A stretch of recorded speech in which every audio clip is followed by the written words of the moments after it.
රන්ගෙත් අස්වත්තන ගුවන් විදුලි අරුණැල්ල කොවි අරණ සෑම බදාදා දිනකම උදෑසන 9:30ට ගුවන් විදුලියෙන්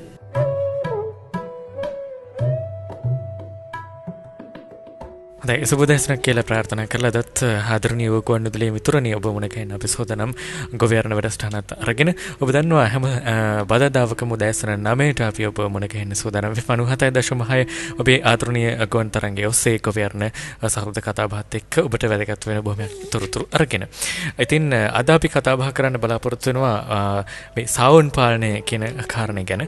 දැන් ඔබ දන්නවා මේ අපි පුංචි කාලේ එහෙම නැත්නම් කුඩා කාලේ නම් අපිට මේ සාවුන් අපේ ජීවිතේ විවිධ තැන්වලදී කතාන්දරවලදී අපේ සාහිත්‍යයේදී අපිට මුණ ගැහෙනවා. නමුත් මේ සාවුන් පාලනය වාණිජ්‍ය වශයෙන් වගා කිරීම ආර්ථික ලාභ ලබන්න පුළුවන් කාරණයක් කියලා ඔබ දැනන් හිටියද කියන ප්‍රශ්නේ මම ඔබෙන් අහන්න කැමතියි. එහෙම දැනගෙන හිටියේ නැත්නම් අද ඔබට ඒ ගැන තොරතුරු දැනගන්න අවස්ථාව ලැබෙනවා.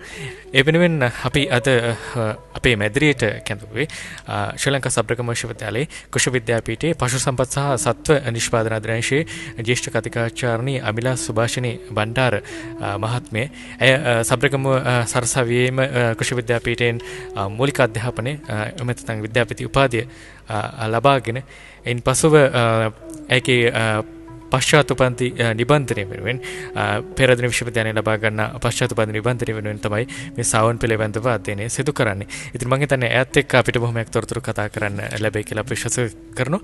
අයිබන් ශ්‍රේෂ්ඨ කතිකාචාර්යතුමනි. අයිබන් පැතුම්. හොඳයි මම කැමතියි මේ සාවුන් පිළිබඳව කතා කරනකොට වාණිජ්‍ය වශයෙන් දැන් අපි මේ සාවුන් වාණිජ්‍ය වගා කිරීම ගැන කතා කරන්නේ මොන වගේ වර්ගද අපිට හඳුනා ගන්න පුළුවන් සහ ඒ වර්ගවල දකින්න පුළුවන් ලක්ෂණ මොනවද කියන කාරණේ මුලින්ම දැනගන්න. ඇත්තටම සාවුන් වර්ග ගැන කතා කරනකොට මම කැමතියි ඔවුන්ගේ දේහ ප්‍රමාණය අනුව කොටස් තුනකට විදහා දක්වන්න. ඇත්තටම ඔවුන් අපිට පුළුවන් මධ්‍යම ප්‍රමාණයේ සතුන්, ඉතා කුඩා ප්‍රමාණයේ සතුන් සහ යෝධ සාවුන් වර්ග ලෙස කොටස් තුනකින් හඳුන්වා දෙන්න. විශේෂයෙන්ම මධ්‍යම වර්ගයේ සතුන් ගත්තහම ඔවුන්ගේ සාමාන්‍ය දේහ බර කිලෝග්‍රෑම් 4-5 අතර ප්‍රමාණයක පවතිනවා. මේ වර්ගයට New Zealand red, New Zealand white, Californian white කියන සාවුන් වර්ග අයත් වෙනවා. ඒ වගේම ඉතාමත් කුඩා වර්ග බහුලව පවතිනවා විශේෂයෙන්ම වෙනත් විදේශීය රටවල් වල. මේ යටතේ අපිට හඳුන්වා දෙන්න පුළුවන් ඩච්, ටෑන්ස්, ලයන් හෙඩ්, ඇමරිකන් චින්චිලා වගේ වර්ග. ඊට අමතරව ඉතාමත් යෝධ සාවුන් වර්ග සිටිනවා. මොවුන්ගේ සාමාන්‍ය දේහ බර වන්නේ කිලෝග්‍රෑම් 8-10 අතර ප්‍රමාණයක්. මේ වර්ගයට ෆ්ලෙමිෂ් ජයන්ට්, චෙකර්ඩ් ජයන්ට්, ජයන්ට් ලොබ්ස්, වියානා බ්ලූ වගේ සාවුන් වර්ග හඳුන්වා දෙන්න පුළුවනි. දැන් මම විශේෂයෙන්ම කැමති ඔවුන්ගේ ලක්ෂණ ගැන කියනවා නම් වැඩි වශයෙන්ම මධ්‍යම ප්‍රමාණයේ සාවුන් තමයි ලෝකයේ මේ වන විට ජනප්‍රිය තත්ත්වයේ පවතින්නේ. ඒනොත් නිව්සීලන්ඩ් වයිට් සහ නිව්සීලන්ඩ් රෙඩ් කියන වර්ග ඉතාමත් ජනප්‍රියයි. විශේෂයෙන්ම මේ නිව්සීලන්ඩ් වයිට් කියන හාවුන් වර්ගය ඉතාමත් සුදු පැහැයකින් යුක්ත වෙනවා. ඒ වගේම ඔවුන්ගේ ඇස් පමණක් රතු පැහැයකින් යුක්ත වෙනවා. දේහයේ අනිත් සියලුම ප්‍රදේශ ඉතාමත් සුදු පැහැයෙන් තමයි යුක්ත වෙන්නේ. ඊළඟට නිව්සීලන්ඩ් රෙඩ් කියන වර්ගය ගත්තාම ඉතා රතු දුඹුරු පැහැයකට යුක්ත වෙනවා දේහය. ඒ වගේම ඔවුන්ගේ ඇස් කළු පැහැයකින් යුක්ත වෙනවා.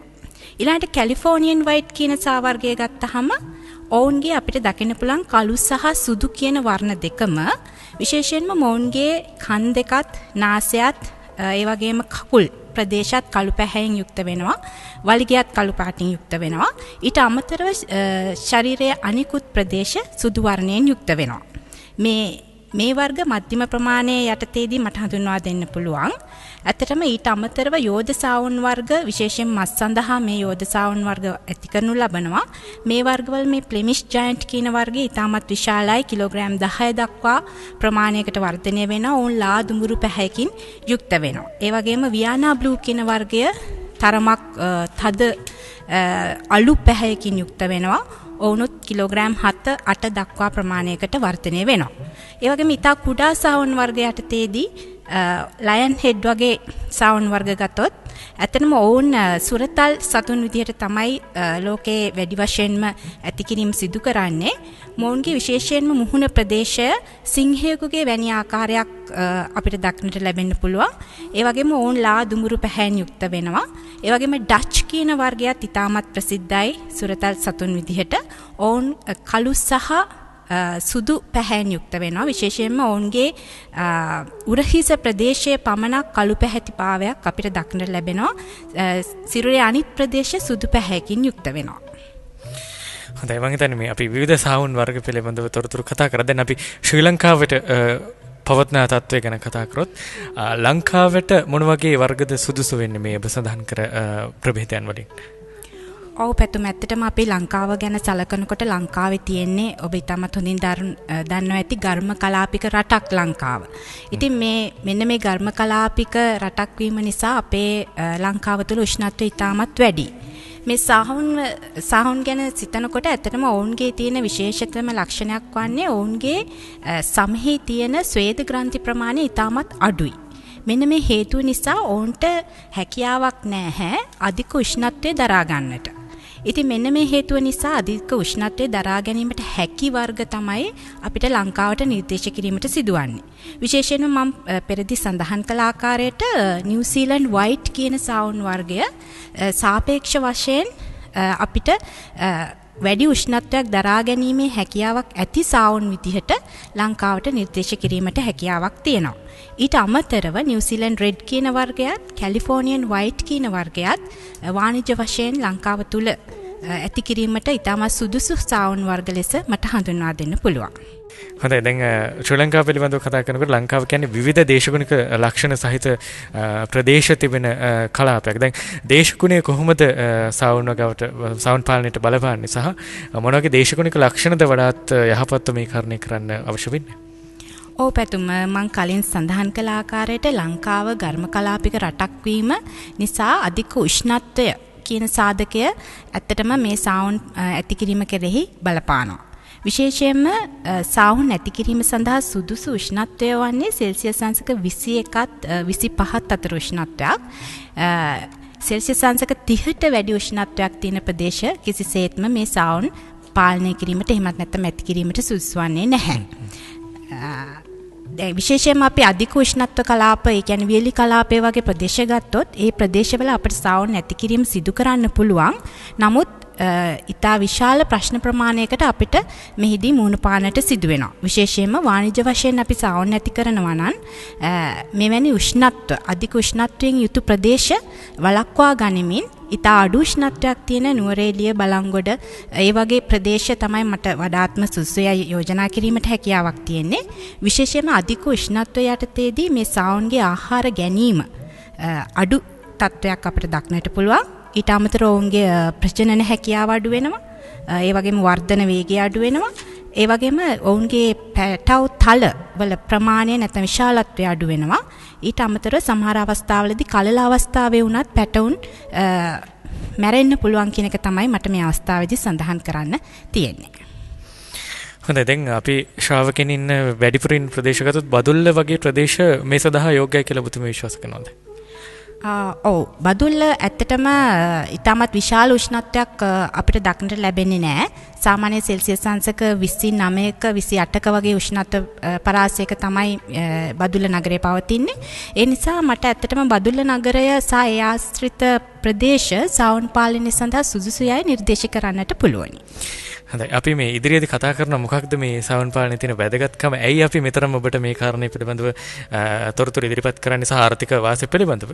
ඒ නිසා ඔබට යම්කිසි අදහසක් ගන්න පුළුවන් වේවි මේ අපි සඳහන් කරන කාරණාවන් වලින් ඉදිරියේදී ආදරණීය මිතුරනි. දැන් හවුන්ගේ ආයු කාලය සාමාන්‍යයෙන් කොච්චර විතර වෙනවද අජේෂ්කත්කාචාර්යතුමනි?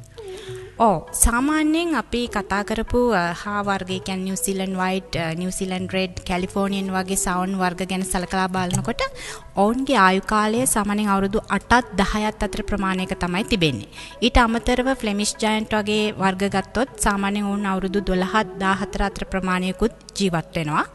මේ වගේ සාමාන්‍ය ආයු කාලයේ විදිහට මට හඳුන්වලා දෙන්න පුළුවන් අවුරුදු 8ත් 10ත් අතර ප්‍රමාණයක්. හොඳයි දැන් විශේෂයෙන්ම මේ සවුන්ඩ් කියන්නේ අපි දන්නවා බොහොම සංවේදී සතුන් කාණ්ඩයක්. විශේෂයෙන්ම වුන් පරිහරණය කරද්දී වුන් සමග ගනුදෙනු කරද්දී බොහෝ දේවල් ගැන සැලකිලිමත් වෙන්න ඕනේ. මේ දැන් වුන් නිවැරදිව ඔසවීම එහෙම නැත්නම් වුන් සමග මේ වුන් එක් තැනක ඉඳලා තවත් තැනකට රැගෙන යාමේදී නිවැරදිව එසවීමේ ක්‍රමයක් තිබෙනවද විශේෂිතව අපිට වුන්ට සිදුවන හානිය අවම වන ආකාරයට භාවිත කළ හැකි? ඇත්තටම පැතුම් ඔබ ඉතාමත් වැදගත් ප්‍රශ්නයක් තමයි මේ අවස්ථාවේදී ඇසුවේ. මොකද මම බොහෝ වෙලාවට දැකලා තිබෙනවා මේ සවුන්ඩ් එසවීමේදී ඉතාමත් වැරදි ක්‍රමයක් බොහෝ පිරිස් විසින් අනුගමනය කරන ආකාරය. මොකද බොහෝ පිරිස් සවුන්ඩ් එසවීම සිදු කරනු ලබන්නේ ඔවුන්ගේ කන් දෙකෙන් ඔසවන. එතකොට දැන් මෙන්න මේක තමයි ඇත්තටම අපි නිවැරදි කරගන්න ඕනි ප්‍රථමයෙන්ම. ඉතින් මේ සවුන්ඩ් කන් දෙකින් එසවීමේදී විශේෂයෙන් වෙන්නේ මේ සවුන්ඩ්ට ඔවුන්ගේ සමස්ත දේහ බර මේ කන් දෙකෙන් දරා ගැනීමට සිදු වෙනවා. ඒ වගේම මේ කන් ප්‍රදේශයේ ඔවුන්ගේ ඊටමත් සංවේදී ස්නායු සහ රුධිර නාලිකා පවතිනවා. මෙන්න මේ හේතුව නිසා අපි කන් දෙකෙන් සවුන්ඩ් එසවීමේදී ඔවුන්ට ඊටමත් දැඩි වේදනාවක් දැනෙනවා. අපි මෙන්න මේ ගැන සිතා බලා විශේෂයෙන්ම සවුන්ඩ් ඇල්ලීමේදී එහෙම නැත්නම් එසවීමේදී අප ඔවුන් එසවිය යුතු වන්නේ ඔවුන්ගේ මේ බෙල්ල ප්‍රදේශය. ඒ ප්‍රදේශයේ සමිතාමත් සැහැල්ලු තත්වයකින් පවතිනවා. මෙන්න මේ ප්‍රදේශයෙන් අපි ඔසවලා ඒ වගේම අපි ඔවුන්ගේ යට කකුල් ප්‍රදේශයෙන් අනිත් අත තබලා ඔවුන්ට යම්කිසි සපෝට් එකක් ලබා දීම සිදු කර යුතුයි. මේ ආකාරය තමයි සාවෙක් ඔසවන නිවැරදිම ආකාරය සිදුව වන්නේ. වෙනත් ක්‍රම තිබෙනවද අපිට හඳුනා ගන්න පුළුවන් මේ සවුන්ඩ් එසවීමේදී භාවිත කරන්න පුළුවන්? වෙනත් ක්‍රම කියලා කියන්නේ පැතුම් ඇත්තටම එසවීම සඳහා සුසුම් ක්‍රමය තමයි මම ඔය පැහැදිලි කිරීමක් කළේ. හැබැයි අපිට හාවෙක් එක් තැනක සිට වෙනත් තැනකට ගෙන යනු ලබනවා නම් ඒ වගේ අවස්ථාවකදී අපිට පුළුවන් ඇත්තටම ඔවුන්ට වටපිටාව නොපෙනෙන ආකාරයට අපේ මේ කිහිල්ල ප්‍රදේශයේ ඔවුන්ගේ හිස සංගවා ගැනීමට ඉඩ සලස්වා ඔවුන්ව ඇඟට තද කරගෙන යම් තැනක සිට වෙනත් ස්ථානයකට රැගෙන යාමට. හොඳයි. ඒ ඔවුන් සමග ගනුදෙනු කරන ආකාරය දැන් වඩාත්ම වැදගත් කාරණේ තමයි ඇයි සවුන්ඩ් නැති කරන්න අවශ්‍ය වෙන්නේ කියන කාරණේ. මේකෙන් ලබා ගන්න පුළුවන් යම් යම් වාසි සහ අවාසි ගැන අපි මම හිතන්නේ කතා කරන එක ඉතාම වැදගත් වෙනවා.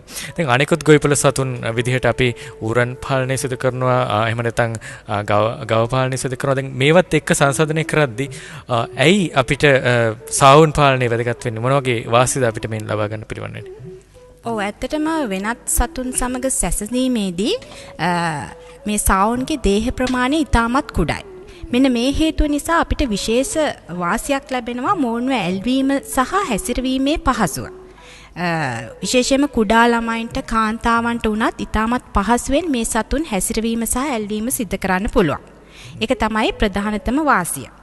ඊට අමතරව මොවුන්ගේ මේ දේහ ප්‍රමාණය ඉතාමත් කුඩා නිසා ඔවුන්ට අවශ්‍ය වන්නේ ඉතා සුළු ඉඩ ප්‍රමාණයක්. ඒ නිසා අපිට ඉතාමත් සුළු ඉඩ ප්‍රමාණයක සතුන් විශාල සංඛ්‍යාවක් ඇති කිරීමට හැකියාවක් තියෙනවා. ඊට අමතරව ප්‍රාග්ධනය ගැන සලකලා බලනකොට විශේෂයෙන්ම ඔවුන්ගේ කූඩු සහ වෙනත් අවශ්‍ය කරන ද්‍රව්‍ය ගැන සලකා බැලීමේදී අපිට ඉතා අඩු ප්‍රාග්ධනයක් තමයි හාවුන්ඩ් පාලනය සඳහා වැය වෙන්නේ. අනිත් කාරණේ තමයි මේ සවුන්ඩ් ගේ පැටව් තලයක් ගැන සැලකීමේදී ඔවුන් වරකට පැටව් 8ත් 10ත් අතර ප්‍රමාණයක් බිහි කරනවා. මෙන්න මේ හේතුව නිසා අපිට ඉතා වැඩි ලාභදායී තත්වයකට යන්න පුළුවන්. ඒ වගේම ඔවුන් අවුරුද්දේ වැඩි කාල සීමාවකදී ඔවුන්ට පැටව් දැමීමේ හැකියාවකුත් පවතිනවා. ඊට අමතරව ඔවුන්ගේ අපද්‍රව්‍ය අපිට පොහොරක් වශයෙන් අනිකුත් වගාවන් සඳහා ඉතාමත් ලේසියෙන් වටිනා පොහොරක් වශයෙන් භාවිතා කිරීමේ හැකියාවකුත් තියෙනවා. අනිත් කාරණේ තමයි මාස 6ක් වැනි කාලයකදී ඇත්තටම ඔවුන් ඉතා ඉහළ වර්ධන වේගයකට ලක් වෙනවා. විශේෂයෙන්ම කිලෝග්‍රෑම් 2ක් වගේ ශරීර ප්‍රමාණයකට පත් වෙනවා මාස 6ක් වැනි කාලයකදී. මේ නිසා අපට මාස 6ක් වැනි කාලයකින් පසුව ඔවුන්ව මස් සඳහා අවශ්‍ය නම් විකිණීමට හැකියාවක් තිබෙනවා. දැන් ආර්ථිකමය වශයෙන් ගත්තොත් එහෙම මේකේ යම් යම් වාසි තිබෙනවද? වෙළඳපළක් තිබෙනවද ශ්‍රී ලංකාව තුළ ප්‍රමාණවත් පරිදි? ඔව් පැතුම් ඇත්තටම ලංකාව තුල තිබෙන වෙළඳපොළ මං හිතන්නේ ප්‍රමාණවත් මදි. විශේෂයෙන්ම සාවුන් සුරතල් සතුන් වශයෙන් තමයි ලංකාව තුළ වැඩි වශයෙන්ම අලවීම සිදුවන්නේ. ඊට අමතරව සමහර ප්‍රදේශවල මස් සඳහාත් මේ සාවුන් නැති කිරීම සිදු කරනවා. විශේෂයෙන්ම අර බෞද්ධාගමික රටක් වීම නිසා බොහෝ දෙනෙක් මස් කෑමට දක්වන අකමැත්ත සහ විශේෂයෙන්ම හාවුන්ගේ මස් කෑමට දක්වන අකමැත්ත තමයි මේ අඩු වෙළඳපොළ තත්වයකට ප්‍රධාන හේතු කාරණාව වී තිබෙන්නේ. හොඳයි අපි කතා බහ කරනකොට දැන් මේ කැලෑහවුන් ගැන කතා කරනවා අපේ වනය තුළ අපිට දක්නට ලැබෙන මෙන්න මේ සාවුන් වාණිජව වගා කරන්න හැකියාවක් තිබෙනවා. අපි දන්නවා අපේ වනාන්තර තුළ මේ සතුන් දකින්නට පිළිවන්. දැන් ඔවුන් වාණිජව වගා කරන්න පුළුවන් ද ඔවුන් සතුන් තියෙන ලක්ෂණ පිළිබඳව කල්පනා කර බලද්දී. ඔව් ඇත්තටම කැලෑ සාහුන් වාණිජ්‍ය වගා කිරීමට යම්කිසි කෙනෙක් කැමැත්තක් දක්වනවා නම් ඒ කටයුත්ත ඔහුට සිදු කිරීමට හැකියාවක් තිබෙනවා. නමුත් මෙහිදී අපි සලකලා බලන්න ඕනි මේ කැලෑ හාවුන් අපි ප්‍රධාන වශයෙන් විශේෂ වෙනස්කම් තුනකින් අපිට හඳුනා ගන්න පුළුවන්. එයින් පළවෙනි වෙනස්කම තමයි මේ කැලෑ සාහුන් ඉපදීමේදී ඒ අලුත උපන් පැටවුන් ඇස් ඇරලා තමයි ඉපදෙන්නේ. නමුත් අපි මේ කතා කරපු අනිත් සාවර්ගවල පැටවුන් ඇස් අරින්නේ දවස් 10ක් විතර කාලයක් ගත වුණාට පස්සේ. ඒ වගේම අනිත් කාරණේ තමයි මේ කැලෑ සාවුන් ඉපදිලා විනාඩි කිහිපයක් ඇතුළත ඔවුන්ට ඇවිදීමට සහ පැනීමට හැකියාවක් තිබෙනවා. නමුත් අනිකුත් සාවුන්ට එහෙම ඇවිදීමට පැනීමට හැකියාවක් නැහැ. ඉපදිලා විනාඩි කිහිපයක් ඇතුළත. ඒ වගේම අනිත් කාරණේ තමයි මේ කැලෑ සාවුන්ගේ පිටිපස්සේ ගාත්‍රා දෙක සැලකුවොත් ඊටමත් දිගු ගාත්‍රා දෙකක් මේ කැලෑ සාවුන්ට ලැබිලා තියෙනවා. මෙන්න මේ හේතුව නිසා ඔවුන්ට ඊටා විශාල දුර ප්‍රමාණයක් පැනීමේ හැකියාවක් ලැබිලා තියෙනවා. නමුත් අනිත් සාවුන්ගේ මෙවැනි ඊටා විශාල දිගු ගාත්‍රාවන් අපිට දක්නට ලැබෙන්නේ නැහැ. එතකොට දැන් ඔබ මගෙන් ප්‍රශ්නය ඇසුවේ මොවුන් වාණිජව ඇති කළ හැකිද කියන එක. ඇත්තටම කැලුම් මේ පැතුම් අපිට මේ සාවුන් ගත්තාම මොවුන්ගේ තියෙන අවාසි තමයි මොවුන්ගේ වර්ධන වේගය අඩුයි. කැලෑ සාවුන්ගේ වර්ධන වේගය ඉතාමත් අඩුයි. ඒ වගේම ඔවුන්ගේ කුලෑටි ගතිය ඉතාමත් වැඩි. අපිට ලේසියෙන් ඔවුන් පාලනය කරන්න සමහරට බැරි වෙන්න පුළුවන්.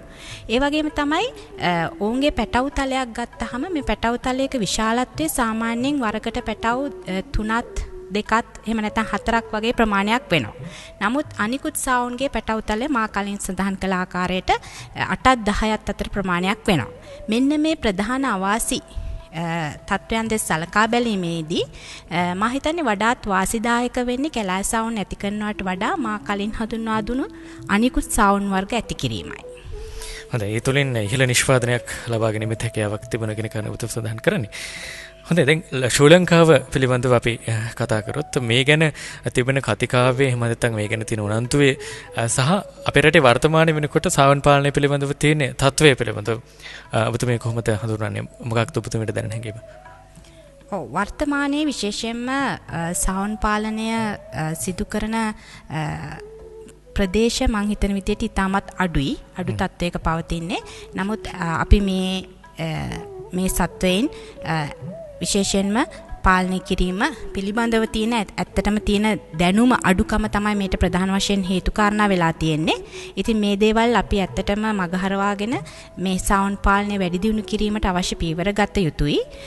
අනිත් එක විශේෂයෙන්ම මේ මං කලින් සඳහන් කළ ආකාරයට මේ දැනුම සම්බන්ධව තියෙන ප්‍රශ්නය නිසා තමයි මේ විදිහට මේ ගොවීන් විශේෂයෙන්ම මේ සාවුන් පාලනයට යොමු නොවන්නේ. විශේෂයෙන්ම මොවුන්ගේ කූඩු සාදා ගැනීම වැනි දේවල් ගැන සලකලා බැලුවහම මොවුන්ගේ ආහාර රටාවන් ඒ දේවල් පිළිබඳව මේ බොහොමයක් ගොවි මහතුන්ට කිසිදු දැනීමක් නැති ආකාරයක් තමයි දැනට අපිට දක්නට ලැබෙන්නේ ලංකාව ඇතුළත. හොඳයි. ශ්‍රී ලංකාවේ කවුද මේ සඳහා වග කියන්න ඕනි යම් ආයතන තිබෙනවද? රාජ්‍ය අංශයෙන් අපිට හඳුනා ගන්න පුළුවන් මේ සාවුන් පාලනය සම්බන්ධව නිෂ්පාදන සම්බන්ධව වග කියන්න ඕනි යම් කිසි ආයතනයක් සහ දැනුම ලබා ගන්න පුළුවන් ආයතනයක් තිබෙනවද? ඔව් ඇත්තටම දැනුම ලබා ගැනීම සඳහා විශේෂ ආයතනයක් ලංකාව තුල නැහැ. නමුත් ලංකාවේ සමහර රජයේ මගින් ක්‍රියාත්මක වන ගොවිපොළ තියෙනවා. ඒ වෑයේදී සාවුන් අපිට ලබා ගැනීමට හැකියාවක් තියෙනවා. මෙතෙන්දී ප්‍රධාන වශයෙන් මා සඳහන් කරන්න ඕනේ නමුත් රජයේ විශේෂ අවධානයක් යොමු යොමු විය යුතුයි මේ මව් සතුන් ගොවි ජනතාවට ලබා ගැනීමට හැකි ආකාරයේ ගොවිපළවල් පවත්වාගෙන යාමට. නමුත් එවන්නක් ඉතා සාර්ථක ලෙස එවැනි ගොවිපළක් ක්‍රියාත්මක වෙන ගොවිපළක් ලංකාව තුළ දැනට නැති ආකාරයක් තමයි මට සඳහන් කරන්න පුළුවන් වෙන්නේ. හොඳයි අපි දැන් සතුන් විදිහට මූන් වාංශව වගා කරනකොට විවිධ ක්‍රමවලට මේ සතුන් වගා කරනවා. සාවුන් වගා කරන ක්‍රම මොනවද? විවිධ අපිට හඳුනා ගන්න පුළුවන්. පැතුම් විශේෂයෙන්ම සාවුන් වගා කිරීමේදී අපට ක්‍රම දෙකක් හඳුන්වා දෙන්න පුළුවන්. එයින් එකක් තමයි කූඩු තුල සාවුන් වගා කිරීම. අනිත් ක්‍රමය තමයි නිදැලි ක්‍රමය යටතේදී නිදැලි ක්‍රමය භාවිතා කර සාවුන් වගා කිරීම. දැන් කූඩු තුල අපි සාවුන් වගා කරනවා නම් අපිට පුළුවන් ලී කැපලි සහ මේ කුකුල් දැල් භාවිතා කර ඒ අවශ්‍ය කූඩු සාදා ගැනීමට සාමාන්‍යයෙන් වර්ගාඩි 2ක වගේ ප්‍රමාණයක් එක හාවෙක් වෙනුවෙන් අපට වෙන් කරන්න පුළුවන්. ඒ වගේම මොවුන්ගේ මේ කූඩුවල උස සාමාන්‍යයෙන් අඩි 1.5ක් වගේ ප්‍රමාණයක් අපි තියන්න ඕනේ.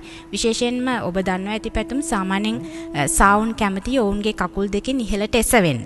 මොවුන් මේ විදිහට ඉහළට එසවීමේදී ඔවුන්ගේ කන් දෙක කූඩුවේ ඉහළ ස්තරයේ නොගෑවෙන ආකාරයට අපි කූඩුවේ උස සාදාගත යුතුයි. ඒ නිසා විශේෂයෙන්ම අඩි 2.5ක වගේ උසක් අනිවාර්යයෙන්ම මේ සාවුන්ගේ කූඩු වලට අපි නිර්දේශ කරනවා.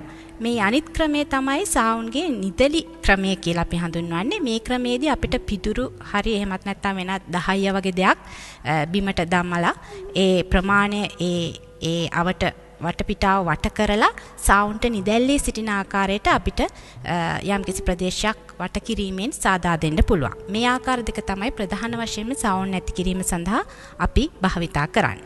දැන් තේමස්සවල අපි දකිනවා ආධාරකයක් මත මේ නිවාස ඉදි කරලා තිබෙනවා. මෙන්න මේකේ තියෙන වැදගත්කම මොකක්ද එහෙම කරන්නේ?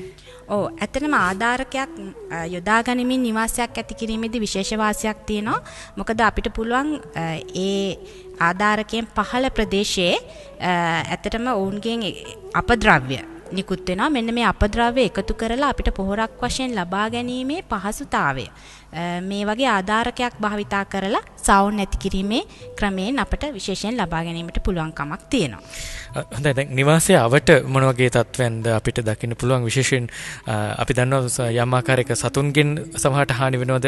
ඒ වගේ කාරණාවන් පිළිබඳව සැලකිලිමත් වෙන්න අවශ්‍යයි. නිවාස අවට පරිසරයේ මොන වගේ තත්ත්වයක්ද පවතින අවශ්‍ය වෙන්නේ? ඇත්තටම අපි සාවුන්ගේ කූඩු සාදා ගැනීමට තෝරා ගන්න ලබන පරිසරය විශේෂයෙන්ම අඩු උෂ්ණත්වයකින් යුක්ත වෙන්න ඕනි. ඊට අමතරව ගස් කීපයක් සහිත සෙවන ස්ථානයක් විය යුතුයි. නමුත් මෙහිදී අපි විශේෂයෙන් සැලකිලිමත් වෙන්න ඕනේ වෙනත් කැලෑ සතුන්ගෙන් අවහිර නොවන ස්ථානයක් තෝරා ගැනීමට. සමහර විට ඔය කබරෙන් තලගොයින් එහෙම නැත්නම් ඔය විවිධ මේ සර්ප වර්ග ඒ වගේ ගැරන්ඩි වගේ සර්ප වර්ග ගැවසෙන ස්ථානයකින් තොර ස්ථානයක් අපි විශේෂයෙන්ම තෝරා ගැනීම සිදු කළ යුතුයි. මොකද කුඩා කල සාපැටවුන් ගිල දැමීමට මෙවන් සර්පයන් බොහෝ සෙයින් කැමැත්තක් දක්වනවා. ඉතින් අන්න ඒ හේතුව නිසා මේ වගේ අනිකුත් සතුරු සාවුන්ට සතුරු වන සතුන්ගෙන් තොර ප්‍රදේශයක් විශේෂයෙන්ම තෝරා ගන්න ඕනේ. ඊට අමතරව අපිට කූඩු සාමාන්‍යයෙන් එලිමහන් ආකාරයේ නැතුව යම්කිසි ගෘහයක් තුල කූඩු ඉදි කරන්න පුළුවන්. එතකොට ඒ වගේ අවස්ථාවකදී අපි විශේෂයෙන්ම මේම ගෘහය සෙවිලි කිරීම සඳහා පාවිච්චි කරන්න ඕනේ උෂ්ණත්වය අඩු තත්ත්වයක් මේ පවත්වාගත හැකි උළු පිදුරු වගේ ද්‍රව්‍යයක්. විශේෂයෙන් ඇස්බෙස්ටෝස් වගේ ටකරන් වගේ දේවල් උෂ්ණත්වය මේ ගෘහය තුළ වැඩි කිරීමට හේතු කාරණා වෙනවා. ඒ නිසා මම එවැනි ද්‍රව්‍ය නිර්දේශ කරන්නේ නැහැ. දැන් නිදැලි ක්‍රමයේ තුලත් මේ සතුන්ට සිදුවෙන්න පුළුවන් හානිය අවප්‍රමාණ කරගන්න මොන වගේ උපක්‍රමද අපිට භාවිත කරන්න හැකි වෙන්නේ? ඇත්තටම නිදැලි ක්‍රමයේ තුලත් විශේෂයෙන්ම වැදගත් වෙන්නේ මොවුන් වට කර අපි සාදා ගනු ලබන වැටක් නැත්නම් ආවරණය කියන එක. මේ හැමතිස්සෙම ඊටමත් ඉහළ උස ප්‍රමාණයකින් යුක්තව අපි සකස් කර ගන්න ඕනේ. ඒ වගේම ඊටමත් ශක්තිමත් ආකාරයට මේ සකස් කර ගන්න ඕනේ. මේ අඩි 2කට වඩා අඩු වුණොත් සමහර විට සාවුන් මේන් පැන යාමට උනත් හැකියාවක් තියෙනවා. එහෙම නැත්නම් පිටතින් එන සතුන් ගේ ගොදුරක් බවට සාවුන් පත්වීමට හැකියාවක් තියෙනවා. මෙන්න මේ හේතුව නිසා අපි මේ නිදැලි ක්‍රමයේ තුලදී ඔවුන්ගේ ඒ අවශ්‍ය ප්‍රදේශයේ වටකර සාදා ගන්න ලබන ආවරණය ඉතාම ශක්තිමත්ව සාදා ගැනීම තමයි වඩා වැදගත් වෙන්නේ. හොඳයි දැන් විශේෂයෙන්ම මේ සතුන්ගෙන් ලබා ගන්නේ මොන වගේ නිෂ්පාදනද සහ ලංකාවේ සහ ලෝකයේ ගතොත් එහෙම මේ නිෂ්පාදන සඳහා පවතින ඉල්ලුම ඊටාම වැදගත් කාරණාවක්. ඇත්තටම සවුන් නැති කිරීමෙන් අපි බලාපොරොත්තු වෙන නිෂ්පාදන මොනවද? විශේෂයෙන්ම සවුන් නැති කිරීමෙන් දැන් බොහොමයක් රටවල ප්‍රධානතම නිෂ්පාදනය වෙන්නේ සවුන්ගේ මස්. විශේෂයෙන්ම චීනය, ප්‍රංශය, රුසියාව, ඉතාලිය වගේ රටවල් මේ මස් නිෂ්පාදනයේ ප්‍රධාන තත්ත්වයට පත් වෙලා තියෙනවා. ඊට අමතරව මේ සතුන්ගේ සම් තව ප්‍රධාන නිෂ්පාදනයක් වෙනවා. ඊට අමතරව මම මෙහිදී ඊටමත් පැහැදිලිව සඳහන් කරන්න ඕනේ සත්ව කෙඳි ලබා ගැනීම. විශේෂයෙන්ම සමහර සවුන් වර්ග සිටිනවා ඇන්ගෝරා වැනි සවුන් වර්ග මොවුන් ඇත්තටම මොවුන්ගෙන් සත්ව කෙඳි ලබා ගැනීමට හැකියාවක් තියෙනවා. සත්ව කෙඳිත් ඊටමත් වටිනා නිෂ්පාදනයක් බවට පත් වෙලා තියෙනවා මේ සවුන්ගෙන්. ඊට අමතරව මම කලින් සඳහන් කළ ආකාරයට ඔවුන්ගේ මල ද්‍රව්‍ය පොහොරක් විදිහට අපිට භාවිතා කිරීමට හැකියාවක් තියෙනවා. හොඳයි දැන් ඔබතුම එක තැනක සඳහන් කරා දැන් මේ නිෂ්පාදනවලදී මස් නිෂ්පාදනයේ ශ්‍රී ලංකාවේ යම්කිසි ආගමික සහ සංස්කෘතිකමය ගැටලුවක් තිබෙනවා කියන කාරණේ. දැන් අපි දන්නවා විවිධ මස් වර්ග ශ්‍රී ලංකාවේ පරිභෝජන සිදු වෙන විශේෂයෙන්ම කුකුල් මස් භාවිතාව ඉතාම ප්‍රබලව සිද්ධ වෙනවා. ඇයි මේ සඳහා මේ සංස්කෘතිකමය බාධාව සිද්ධ වෙනවා කියන කාරණේ ඔබතුම විශ්වාස කරන්නේ? පැතුම් ඇත්තටම දැන් ඒක දැන් සෑහෙන කාලයක් තිස්සේ කුකුල් මස් කියන දේ අපේ ජනතාව ආහාරයට ගැනීමට පුරුදු වී සිටිනවා. ඒ නිසා ඔවුන්ගේ ආකල්පවල වෙනසක් සිදු වෙලා තියෙනවා. ඔවුන් කුකුල් මස් කිව්වොත් අර ඒ වචනේ ගැන යම්කිසි දෙයක් හිතනවා මිසක් මේ අර ඒක සත්වයෙන් එන දෙයක් ඒ වගේ එහෙම අනුකම්පා සහගතව සිතීමක් අපිට දක්නට ලැබෙන්නේ නැහැ. නමුත් අර මං හිතන්නේ අර ඔබ කලින් මේ වැඩසටහන පටන් ගැනීමේදීම ඔබ හඳුන්වලා දුන්නා මේ සවුන් කියන්නේ අපිට ඉතාමත් සාහිත්‍යයත් එක්ක කතා කිරීමේදී ඉතාමත් සමීප සතුන් වර්ගයක් කියලා. ඉතින් මේ පුංචි කාලේදී පුංචි ළමයෙක් වුණත් මේ හාපැටියෙකුට ඉතාමත් ආදරය කරනවා. ඉතින් මෙන්න මේ වගේ හේතු මේ ආකල්පමය හේතු තමයි ඇත්තටම සවුන්ගේ මස් කියන එක ආහාරයට ගැනීමට මිනිසුන් මැලිකමක් දක්වන්න ප්‍රධාන වශයෙන්ම හේතු වෙලා තියෙන්නේ. හොඳයි මම හිතන්නේ අපි වැඩසටහනේ විරාමයේ වෙත ගීතමය විරාමයේ වෙත වෙන්න ඕනේ.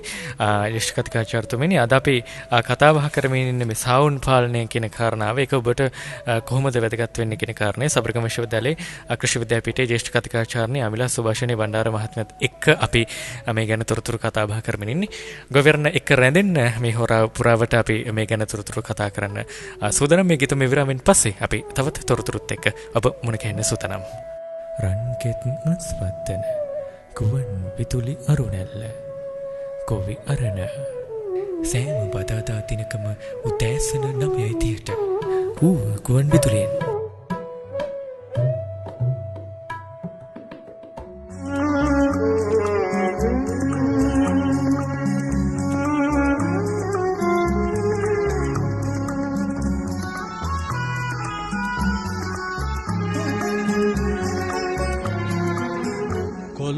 තොට නැත මහලු වී අවන් හල නැත පැරණි වී එදා හඳමයි අදත් යෞවනයේ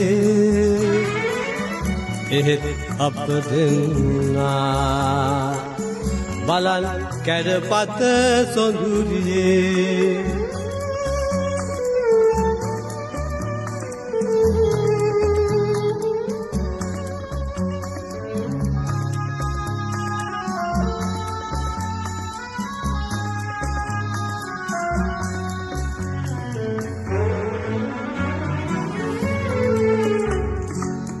පෙරුම් පුරමින් හමු වෙලා උනුන් රහසින් බැඳ ආදර පෙම් බලන් කැඩපත සොඳුරියේ පාට වත්සුන් දෙකොපුලෙන් හිසදා කොළොම් තොට නැත මහලු වී අවන් හල නැත පැරණි වී එදා හඳමයි අදත් යෞවනයේ එහෙත් අප දෙන්නා බලන් කැඩපත සොඳුරියේ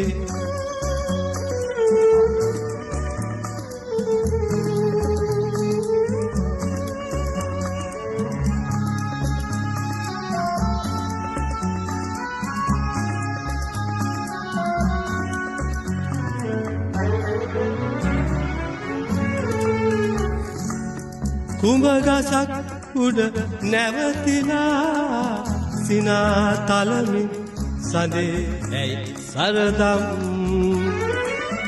බලන් කැඩපත් සොඳුරියේ කුමන අරුමද නරකෙසක් නැංගිලා කොළොම් තොට නැත මහලු වී අවන් අල නැත පැරදිවී එදා හඳමයි අදත් යවුවනයේ එහෙත් අප දෙන්නා බලන් කැඩපත සොඳුරියේ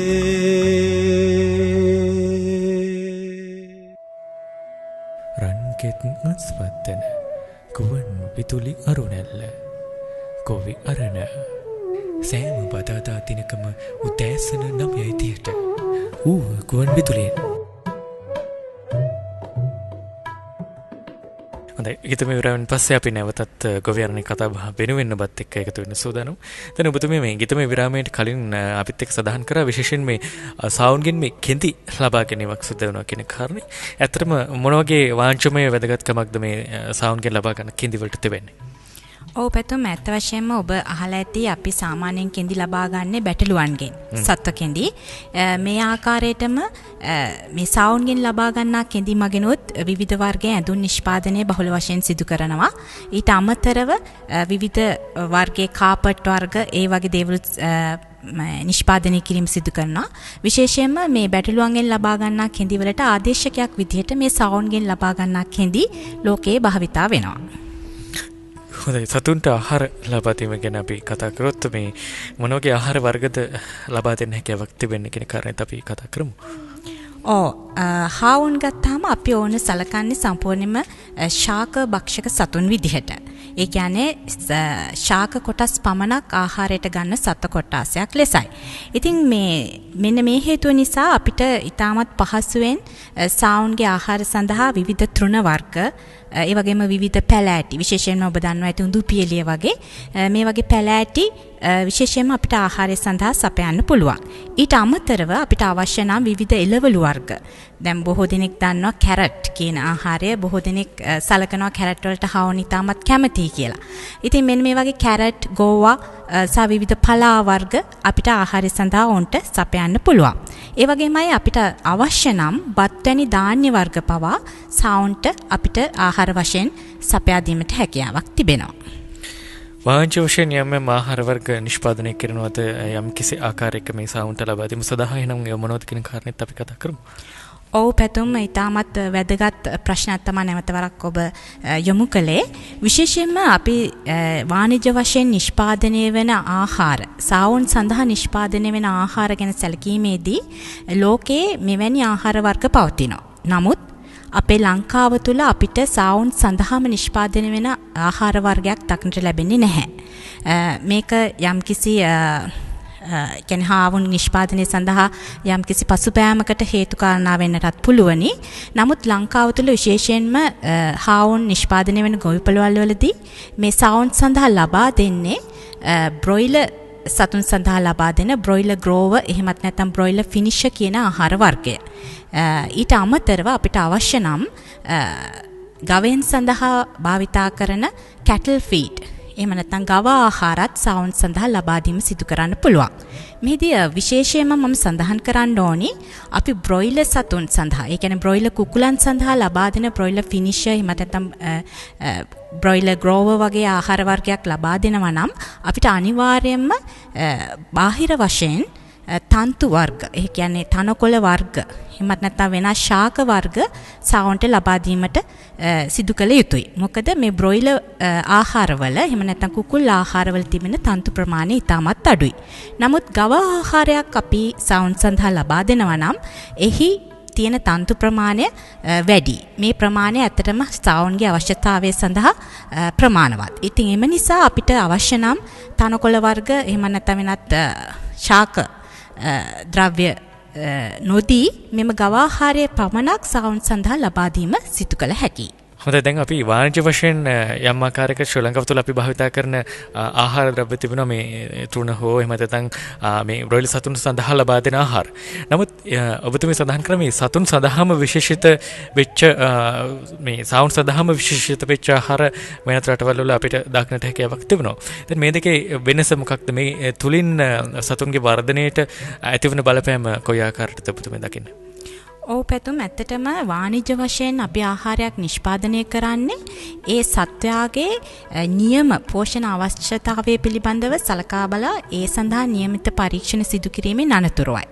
ඉතින් මේ වාණිජ්‍ය වශයෙන් නිෂ්පාදනය කරපු ආහාරයක් ඒ අවශ්‍ය ප්‍රමාණයට ලබා දීමෙන් ඔවුන්ට අවශ්‍ය කරන සියලුම ආකාරයේ පෝෂණයන් අපිට අවශ්‍ය ප්‍රමාණයෙන් ලබා දීමට හැකියාවක් තියෙනවා. ඒ නිසා මේ ආකාරයට වාණිජ්‍ය වශයෙන් නිෂ්පාදනය කරනු ලබන ආහාරයක ගුණාත්මකභාවය ඉතාමත් වැඩි.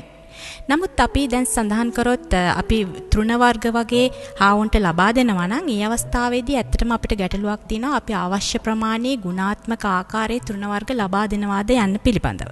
ඉතින් මේ පිළිබඳව අපිට විශේෂයෙන් සැලකිලිමත් වන්නට වෙනවා. අප මේ වගේ තෘණ වර්ග පමණක් මේ සාවුන්ට ලබා දීමට අදහස් කරනවා නම්. හොඳයි ඒ කාරණේ ගැන ඔබ සැලකිලිමත් වීම සෑහෙන වැදගත් වෙයි. දැන් අපි සවුන් පාලනය ගැන කතා කරනකොට මේන්ගේ ආහාර රටාව තුළ ඊටම සුවිශේෂී ලක්ෂණ රාශියක් අපිට දක්නට පුළුවන්කමක් තිබෙනවා. මෙන්න මේව ගැනත් අපි ටිකක් කතා කරමු ජ්‍යෙෂ්ඨ කතාචාර්යතුමනි. ඔව් ඇත්තටම සවුන් ශාකභක්ෂක සතුන් විදිහට මා කලින් හඳුන්වා දුන්නා. මොවුන්ගේ ආහාර ජීර්ණ පද්ධතිය ගැන සලකා බැලීමේදී ඊටමත් විශේෂ ලක්ෂණයක් පවතිනවා. මොකද මොවුන්ගේ ආහාර මාර්ගයේ ආමාශයට පසුව ඊළඟට අපිට හමු වෙන විශේෂ අවයවයක් පවතිනවා. ඒක අපි සීකමය එහෙම නැත්නම් සීකම් එක කියලා හඳුන්වා දෙනු ලබනවා. ඉතින් මෙන්න මේ සීකම් එක තුල තමයි ඔවුන් ලබා ගන්නා තන්තු ආහාර ශුද්ධ ජීවී ජීර්ණයට ලක් වෙන්නේ. ඉතින් මෙන්න මේ විදිහට මේ ශුද්ධ ජීවීන්ගේ ජීර්ණයට ලක්වෙච්ච තන්තුමය ආහාර මොවුන්ට නැවත වාරයක් අවශෝෂණය කර ගැනීමට හැකියාවක් නැහැ. මොකද මේ සීකම් එකෙන් පසුව මේ ආහාර යොමු වෙන්නේ මහාන්ත්‍රය වෙතට. මහාන්ත්‍රයේදී ආහාර අවශෝෂණය කිරීමක් සිදුවන්නේ නැහැ. මෙන්න මේ හේතුව නිසා මොවුන්ගේ විශේෂතම චර්යා රටාවක් පවතිනවා. ඒ තමයි මොවුන් පිට කරන මල ද්‍රව්‍ය මොවුන් නැවත ආහාරයට ගනු ලබනවා. එතකොට විශේෂයෙන්ම මේ මල ද්‍රව්‍ය වර්ග ප්‍රධාන වශයෙන් කොටස් දෙකකින් යුක්ත වෙනවා. එකක් ඔබට දක්නට ලැබෙනවා ඇති ඊටමත් ඝනකම බෝල වගේ ස්වභාවයක් පවතින මල ද්‍රව්‍ය. ඊට අමතරව අනිකුත් මල ද්‍රව්‍ය ඊටමත් මෘදු ආකාරයේ ඇලෙන සුළුභාවයකින් යුක්ත වෙනවා. නමුත් මේ මල ද්‍රව්‍ය දෙකෙන් විශේෂයෙන්ම මේ සාවුන් නැවත ආහාරයට ගනු ලබන්නේ අර ඇලෙන සුළු තත්ත්වයේ පවතින මල ද්‍රව්‍ය. මේ මල ද්‍රව්‍ය වල තමයි ඊටමත් අධික පෝෂණ ගුණයක් යුක්ත වෙන්නේ. ඒ නිසා මොවුන් නැවතත් මෙම මල ද්‍රව්‍ය ආහාරයටගෙන ඉන්පසු මෙම මල ද්‍රව්‍ය ඔවුන්ගේ ජීර්ණ පද්ධතිය තුළදී අවශෝෂණයට ලක් වෙනවා.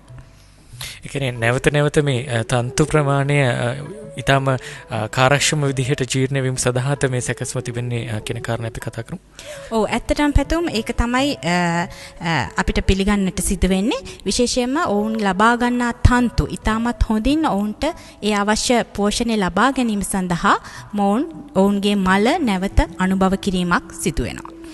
හොඳයි සතුන් බෝ කර ගැනීමේ කාර්යාවලිය කොහොමද සිද්ධ වෙන්නේ සහ ඒ වෙනුවෙන් අපි කොහොමද කටයුතු කරන්න ඕන කියන කාරණේත් ඉතාමත් වැදගත්. මෙන්න මේ කාරණේ ගැනත් අපි ටිකක් විස්තර කතා බහ කරමු.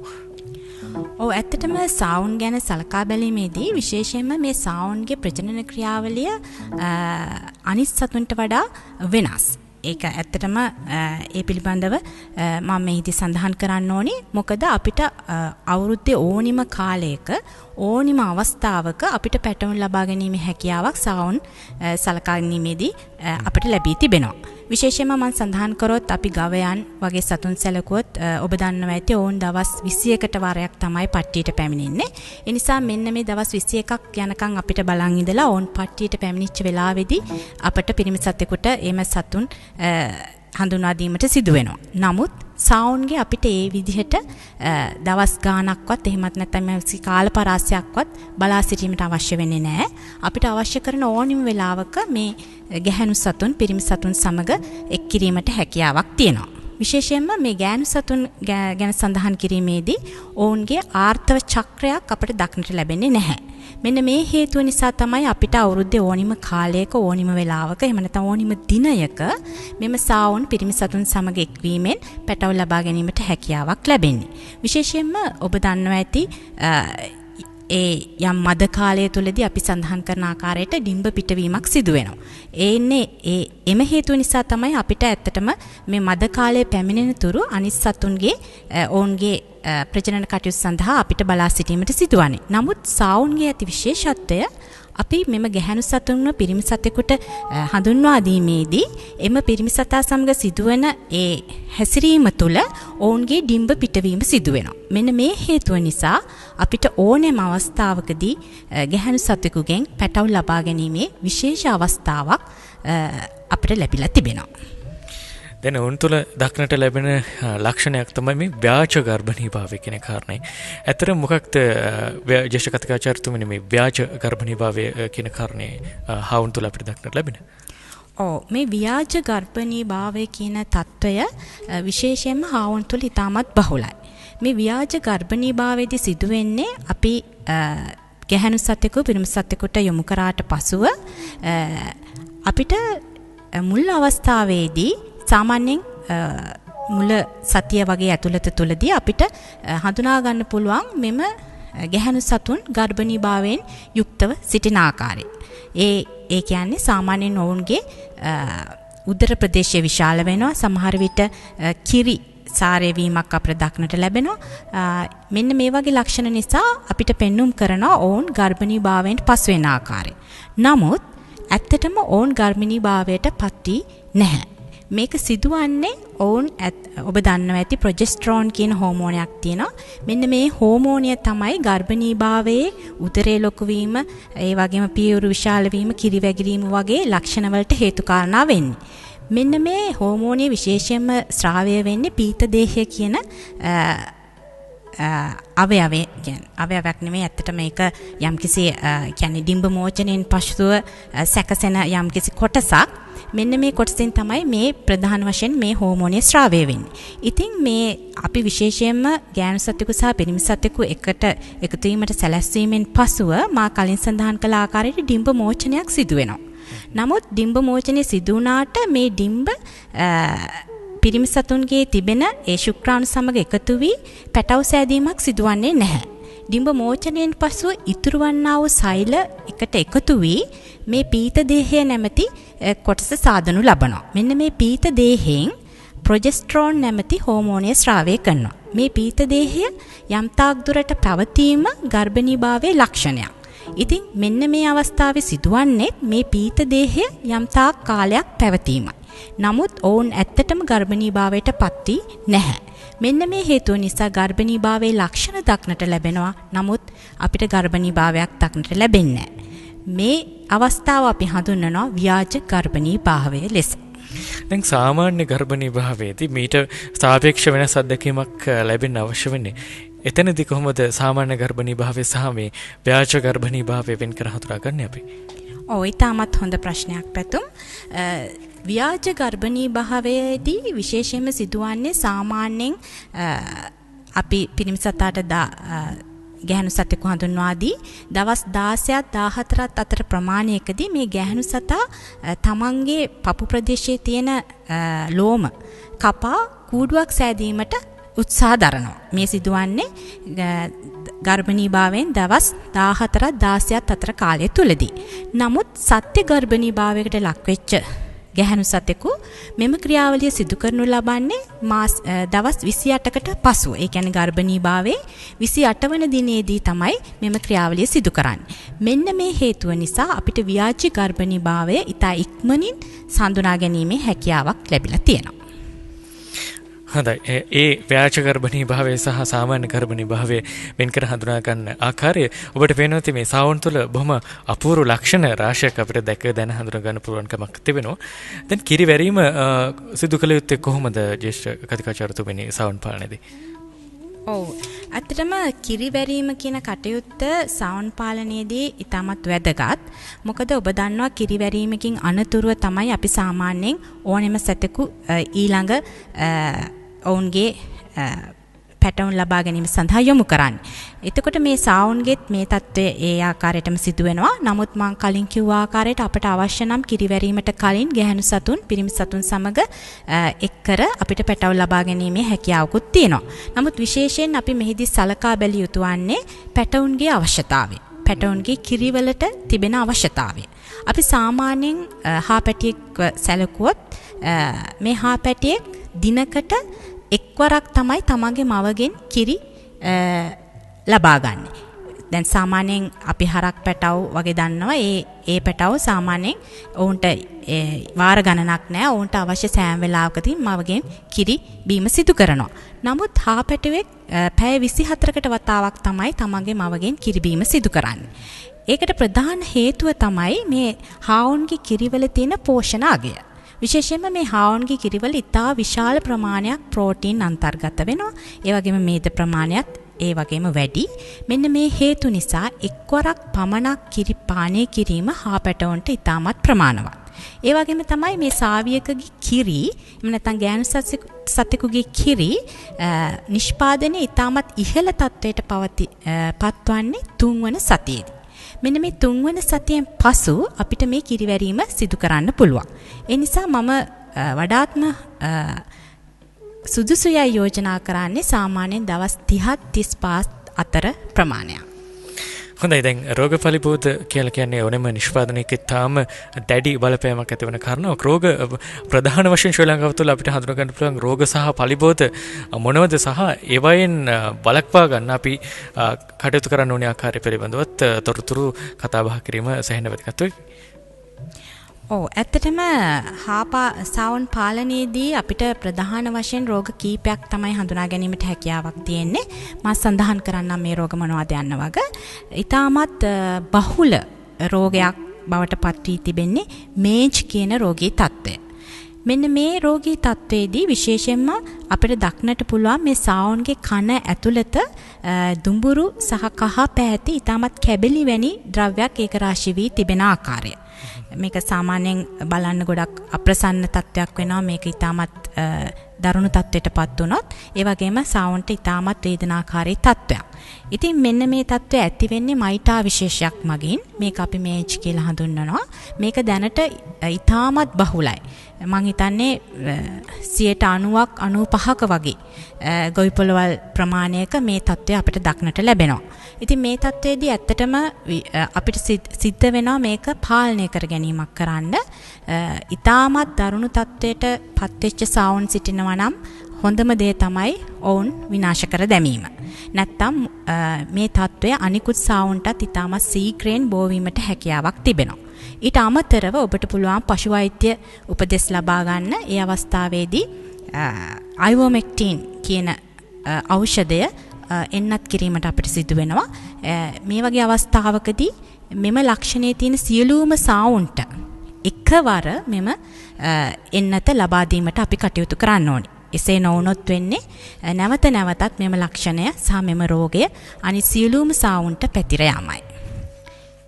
ඊට අමතරව ඊටමත් බහුල රෝගයක් ලෙස මේ කොක්සි කියන රෝගය මට හඳුන්වලා දෙන්න පුළුවන්. මේම රෝගී තත්වයේදී අපට දක්නට ලැබෙන ප්‍රධානතම ලක්ෂණය තමයි සවුන්ගේ ඊටමත් දරුණු ආකාරයට බඩ එළිය යාම. විශේෂයෙන්ම මේ හේතුව නිසා සවුන්ගේ ශරීර විජලනයටපත් වෙනවා. ඒ වගේම කුඩා පැටවුන් විශාල ප්‍රමාණවලින් මැරෙන්නත් පුළුවන්. මෙන්න මේ හේතුව නිසා අපිට ඉතා ඉක්මනින් මේ රෝග තත්ත්වයක් අපි හඳුනාගත්තොත් මේක ඉතා ඉක්මනින් සීක්‍රෙන් පැතිර යන තත්ත්වයක්. මෙන්න මේ තත්ත්වයටත් අපි ඉතා ඉක්මනින් ප්‍රතිකාර කර යුතුයි. විශේෂයෙන්ම මේ සඳහා කොක්සිඩියෝස්ටැට් කියන බෙහෙත් වර්ගයක් වෙළඳපොලේ අපිට ලබා ගන්න පුළුවන්. එහෙම නැත්නම් ඔබට පශු වෛද්‍ය උපදෙස් මේ සඳහා ලබා ගැනීමටත් හැකියාවක් තියෙනවා.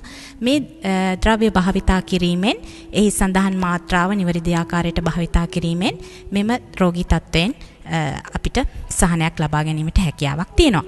විශේෂයෙන්ම ගොවිපොළ තුල තිබෙන සනීපාරක්ෂක ක්‍රම පිළිබඳව අපි විශේෂයෙන්ම සැලකිලිමත් වෙන්න ඕනේ. මොකද ඒ දේවල් ඊටමත් අපිරිසිදුව පවතිනවා නම් මෙවැනි රෝග තත්ත්ව වලින් ඇත්තටම අපිට ඔතරම් ප්‍රතිකාර කළත් සහනයක් ලබා ගැනීමේ හැකියාවක් ලැබෙන්නේ නැහැ. ඊට අමතරව මම කියන්න කැමති නියුමෝනියාව කියන තත්ත්වය. මේ තත්ත්වයත් කුඩා හා පැටවුන්ගේ අපිට බහුලව දක්නට ලැබෙනවා. විශේෂයෙන්ම ඊටමත් අධික තෙත් සහිත පරිසරයකදී ඒ වගේම වාතාශ්‍රය ඊටමත් අඩු පරිසරවලදී කුඩා හා පැටවුන් මෙම තත්ත්වයට ලක් වෙන්න පුළුවන්. මෙහිදී ඇත්ත වශයෙන්ම හා පැටවුන්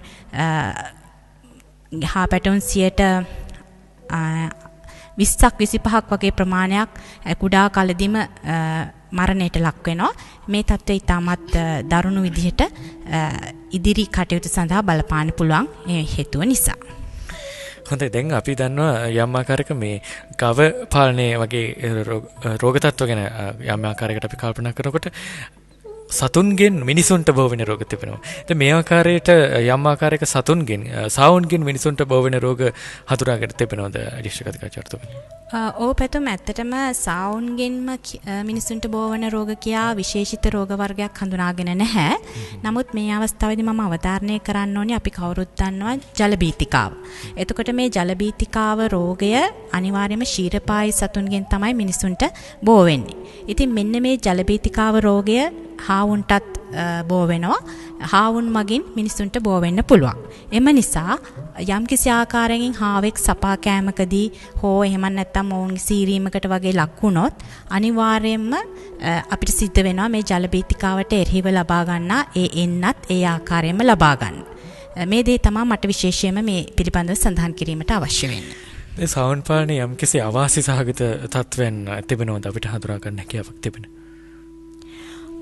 ඔව්, ඇත්තටම මම කලින් සඳහන් කරපු ආකාරයට අර ගුණාත්මක භාවයෙන් යුක්ත නිෂ්පාදනය කරන ලබන වාණිජමය ආහාර වර්ග අපේ ලංකාව තුල දක්නට නොලැබීම තමයි එක ප්‍රධාන හේතුවක් වන්නේ.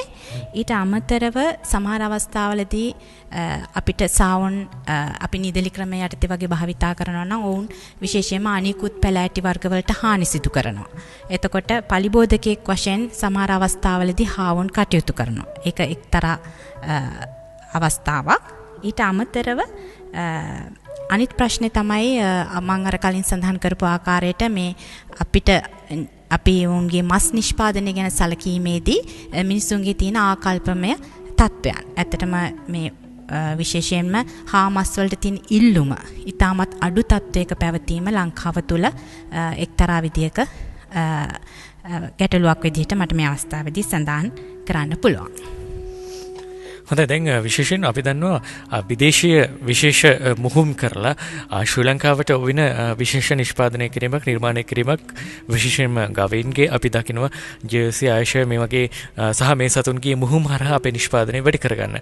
දැන් එවැනි දෙයක් සාවුන් පාලනය සම්බන්ධයෙන් ශ්‍රී ලංකාවේ සිද්ධ වෙනවද කියන කාරණේ සහ මේ වෙනකොට එවැනි කාරණාවක් සිදු වෙලා තිබෙනවද කියන කාරණේත් අපි කතා කරමු. ඔව් පැතුම, ඇත්තටම මම කලින් සඳහන් කරපු ආකාරයට සාවුන් නිෂ්පාදනය පිළිබඳව ලංකාවේ තිබෙන්නා වූ ක්‍රියාකාරකම් ඉතාමත් අඩුයි. එතකොට විශේෂයෙන් මොවුන්ගේ අභිජනන කටයුතු පිළිබඳව ඔබ සඳහන් කළ ආකාරයට එවැනි විශේෂ පර්යේෂණ ලංකාව තුළ සිදුවන්නේ නැහැ.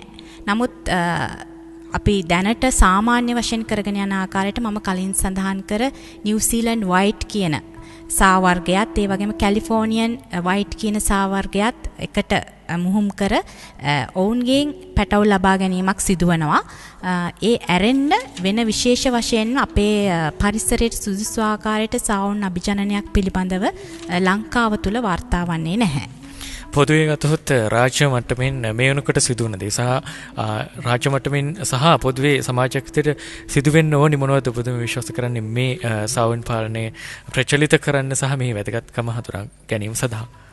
ඇත්තටම විශේෂයෙන්ම මම කලින්ම සඳහන් කර ආකාරයට සාවුන් පාලනය පිළිබඳව ජනතාව තුළ තිබෙනා වූ දැනුම ඉතාමත් අඩුයි.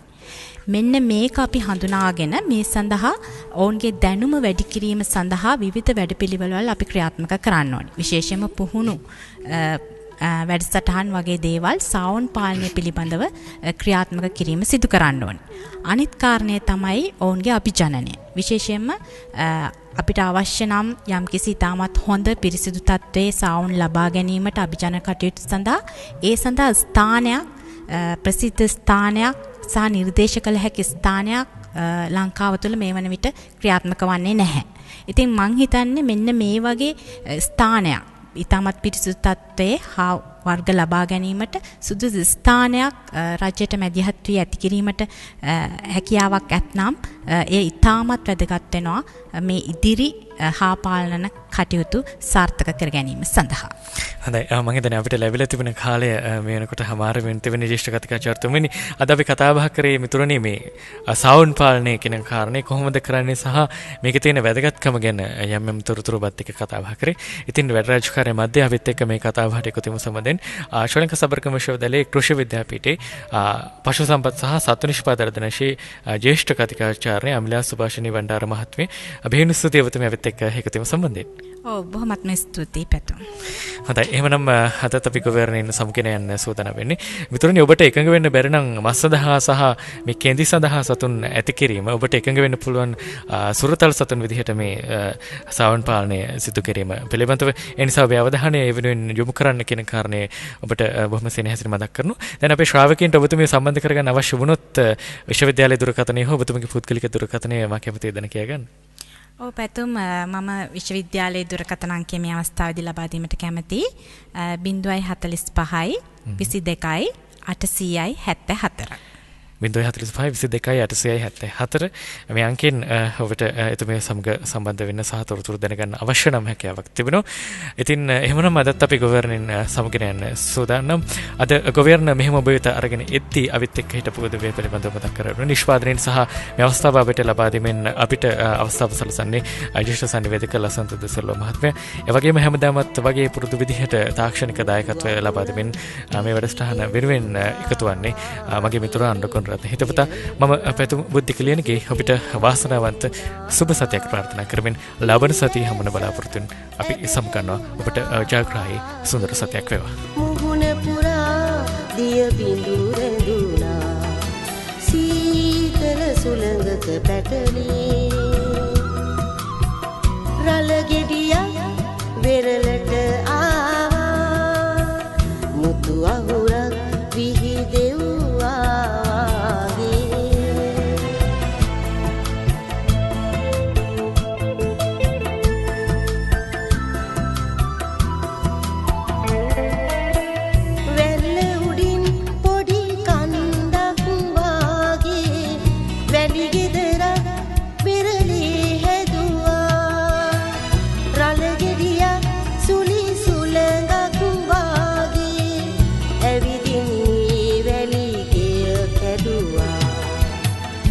සුදුපෙන පොකුරක පැටලි පැටලි මුතු කඳුල මුහුදට ගැලුවා මුතු කඳුලක් ගැලුවා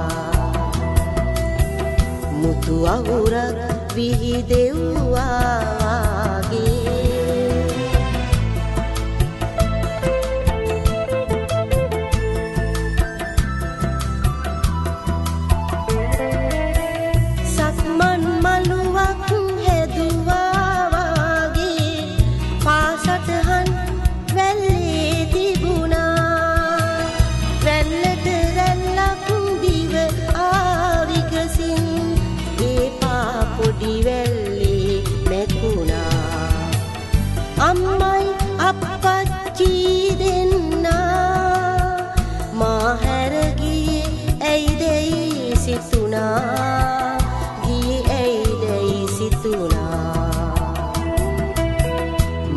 අහුරක් විහිදෙව්වා වාගේ විරල පුරා සුදු පෙන නැඟුණා පිනිවැසක් ඇදහැළුණා වාගේ මුහුණ පුරා දිය බිඳු රැඳුණා සීතල සුළඟක පැටලී රළ ගෙඩියක් විරලට ආවා මුතු අහුරක් විහිදෙව්වා